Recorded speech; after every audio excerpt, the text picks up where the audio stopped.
Wheel of Fire.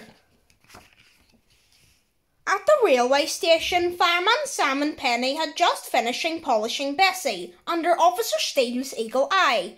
Bessie was the oldest fire engine in Pontypandy. Penny and Sam pushed the old engine along the rails back into her shed. "We need to keep you inside, Bessie," Fireman Sam told her. "There's going to be a firework display here tonight." Meanwhile, Gareth was chatting to Charlie and Bronwyn at the cafe. "I've been asked to organise the Pontypandy firework display," said Gareth. "Really?" said Bronwyn, sounding worried. Her father always set things on bonfire. Her father always set things on fire on bonfire night. "Will you help him?" she whispered quietly to Charlie. A little later, Fireman Sam was teaching the children about the fireworks safety code down at the fire station. He showed them a picture of a Catherine wheel. "What's wrong here?" he asked. "It's not nailed on properly," replied James. "Top marks," smiled Sam. Over the railway station, Gareth didn't know the fireworks safety code quite as well as James. "Shouldn't those rockets be further apart?" Charlie asked as he watched Gareth set up the display. "No, they're fine," replied Gareth. I know what I'm doing." But when Gareth wasn't looking, Charlie moved them further away from each other. Back at the fire station, Fireman Sam had finished his safety talk. He handed out copies of a fireworks safety leaflet to all the children. "Read it carefully and have a safe night," he told them.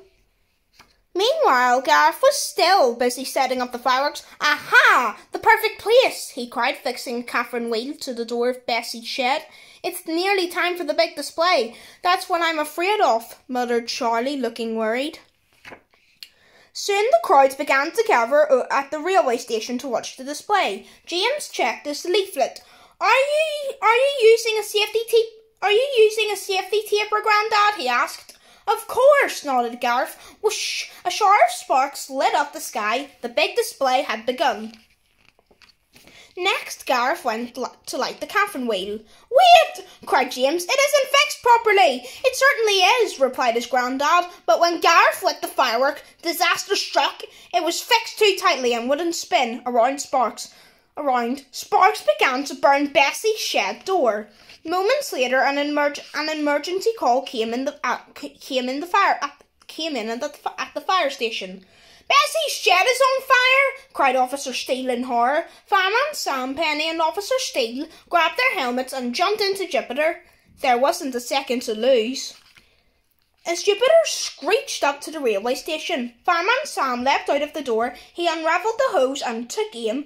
"Turn it on, Penny," he ordered. Swoosh! A blast of water hit the shed door and the flames began to die down.